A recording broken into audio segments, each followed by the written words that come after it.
Now Jacob lifted his eyes and looked, and there Esau was coming, and with him were 400 men. So he divided the children among Leah, Rachel, and the 2 maidservants. And he put the maidservants and their children in front, Leah and her children behind, and Rachel and Joseph last.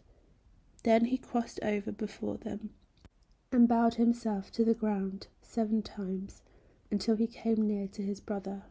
But Esau ran to meet him, and embraced him, and fell on his neck, and kissed him, and they wept. And he lifted his eyes, and saw the women and children, and said, Who are these with you? So he said, The children whom God has graciously given your servant. Then the maidservants came near, they and their children, and bowed down. And Leah also came near with her children, and they bowed down. Afterward Joseph and Rachel came near, and they bowed down. And Esau said, What do you mean by all this company which I meet? And he said, These are to find favour in the sight of my Lord. But Esau said, I have enough, my brother, keep what you have for yourself. And Jacob said, No, please, if I have found favour in your sight, then receive my present from my hand, inasmuch as I have seen your face as though I had seen the face of God, and you were pleased with me. Please take my blessing that is brought to you, because God has dealt graciously with me, and because I have enough. So he urged him, and he took it. Then Esau said, Let us take our journey. Let us go, and I will go before you. But Jacob said to him, My Lord knows that the children are weak, and the flocks and the herds which are nursing are with me. And if the men should drive them hard one day, all the flock will die. Please let my Lord go on ahead before his servant. I will lead on slowly, at a pace which the livestock that go before me, and the children are able to endure, until I come to my Lord in Seir. And Esau said, Now let me leave with you some of the people who are with me. But he said, What need is there? Let me find favour in the sight of my Lord. So Esau returned that day on his way to Seir. And Jacob journeyed to Succoth, built himself a house, and made booths for his livestock. Therefore the name of the place is called Succoth. And Jacob came safely to the city of Shechem, which is in the land of Canaan, when he came from Paddan Aram, and he pitched his tent before the city. And he bought the parcel of land where he had pitched his tent from the children of Hamor, Shechem's father, for 100 pieces of money. Then he erected an altar, and called it El Elohi, Israel. Now Dinah the daughter of Leah, whom she had borne to Jacob, went out to see the daughters of the land. And when Shechem the son of Hamor the Hivite, prince of the country, saw her, he took her and lay with her, and violated her. His soul was strongly attracted to Dinah, the daughter of Jacob, and he loved the young woman, and spoke kindly to the young woman. So Shechem spoke to his father Hamor, saying, Get me this young woman as a wife. And Jacob heard that he had defiled Dinah his daughter. Now his sons were with his livestock in the field, so Jacob held his peace until they came. Then Hamor the father of Shechem went out to Jacob to speak with him. And the sons of Jacob came in the field when they heard it, and the men were grieved and very angry, because he had done a disgraceful thing in Israel by lying with Jacob's daughter, a thing which ought to not be done. But Hamor spoke with them, saying, The soul of my son Shechem longs for your daughter. Please give her to him as a wife, and make marriages with us. Give your daughters to us, and take our daughters to yourselves. So you shall dwell with us, and the land shall be before you. Dwell and trade in it, and acquire possessions for yourself in it. Then Shechem said to her father and her brothers, Let me find favour in your eyes, and whatever you say to me, I will give. Ask me ever so much dowry and gift, and I will give according to what you say to me. But give me the young woman as a wife." But the sons of Jacob answered Shechem and Hamor his father, and spoke deceitfully, because he had defiled Dinah their sister. And they spoke to them, "We cannot do this thing, to give our sister to one who is uncircumcised, for that would be a reproach to us. But on this condition we will consent to you, if you will become as we are. If every male of you is circumcised, then we will give our daughters to you, and we will take your daughters to us, and we will dwell with you, and we will become one people. But if you will not heed us and be circumcised, then we will take our daughter and be gone." And their words pleased Hamor and Shechem, Hamor's son.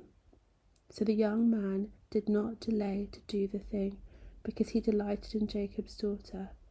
He was more honourable than all the household of his father. And Hamor and Shechem his son came to the gate of their city, and spoke with the men of their city, saying, "These men are at peace with us. Therefore let them dwell in the land and trade in it, for indeed the land is large enough for them. Let us take their daughters to us as wives, and let us give them our daughters. Only on this condition will the men consent to dwell with us, to be one people, if every male among us is circumcised as they are circumcised. Will not their livestock, their property, and every animal of theirs be ours? Only let us consent to them, and they will dwell with us." And all who went out of the gate of his city heeded Hamor and Shechem his son. Every male was circumcised, all who went out of the gate of his city. Now it came to pass on the third day, when they were in pain, that the two sons of Jacob, Simeon and Levi, Dinah's brothers, each took his sword and came boldly upon the city, and killed all the males. And they killed Hamor and Shechem his son with the edge of the sword, and took Dinah from Shechem's house, and went out. The sons of Jacob came upon the slain, and plundered the city, because their sister had been defiled. They took their sheep, their oxen, and their donkeys, what was in the city and what was in the field, and all their wealth. All their little ones and their wives they took captive, and they plundered even all that was in the houses. Then Jacob said to Simeon and Levi, "You have troubled me by making me obnoxious among the inhabitants of the land, among the Canaanites and the Perizzites. And since I am few in number, they will gather themselves together against me and kill me. I shall be destroyed, my household and I." But they said, "Shall he treat our sister like a harlot?" Then God said to Jacob, "Arise, go to Bethel and dwell there, and make an altar there to God, who appeared to you when you fled to the face of Esau your brother." And Jacob said to his household and to all who were with him, "Put away the foreign gods that are among you, purify yourselves, and change your garments. Let us arise and go up to Bethel, and I will make an altar there to God, who answered me in the day of my distress, and has been with me in the way which I have gone." So they gave Jacob all the foreign gods which were in their hands, and the earrings which were in their ears, and Jacob hid them under the terebinth tree, which was by Shechem. And they journeyed, and the terror of God was upon the cities that were all around them, and they did not pursue the sons of Jacob. So Jacob came to Luz, and he built an altar there, and called the place El Bethel, because there God appeared to him when he fled from the face of his brother. Now Deborah, Rebekah's nurse, died, and she was buried below Bethel under the terebinth tree. So the name of it was called Allon Bacuth. And God appeared to Jacob again when he came from Paddan Aram, and blessed him. And God said to him, "Your name is Jacob. Your name shall not be called Jacob any more, but Israel, shall be your name. So he called his name Israel. Also God said to him, I am God Almighty. Be fruitful and multiply.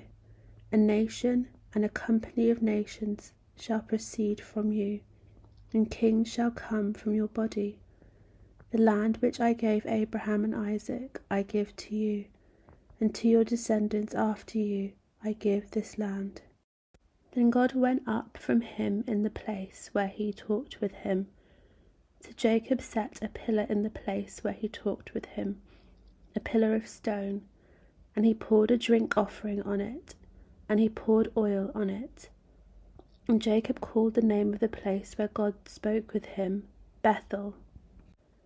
Then they journeyed from Bethel, and when there was but a little distance to go to Ephrath, Rachel laboured in childbirth, and she had a hard labour. Now it came to pass when she was in hard labour that the midwife said to her, Do not fear, you will have this son also.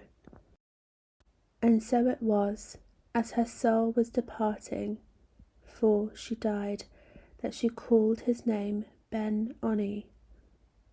But his father called him Benjamin. So Rachel died and was buried on the way to Ephrath, that is, Bethlehem. And Jacob set a pillar on her grave, which is the pillar of Rachel's grave to this day. Then Israel journeyed and pitched his tent among the tower of Eder.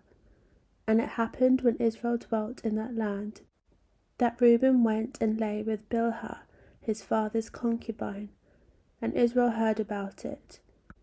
Now the sons of Jacob were 12. The sons of Leah were Reuben, Jacob's firstborn, and Simeon, Levi, Judah, Issachar, and Zebulun. The sons of Rachel were Joseph and Benjamin. The sons of Bilhah, Rachel's maidservant, were Dan and Naphtali. And the sons of Zilpah, Leah's maidservant, were Gad and Asher. These were the sons of Jacob, who were born to him in Paddan Aram.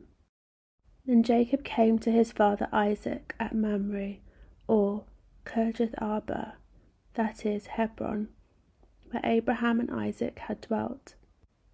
Now the days of Isaac were 180 years. So Isaac breathed his last and died, and was gathered to his people, being old and full of days. And his sons Esau and Jacob buried him.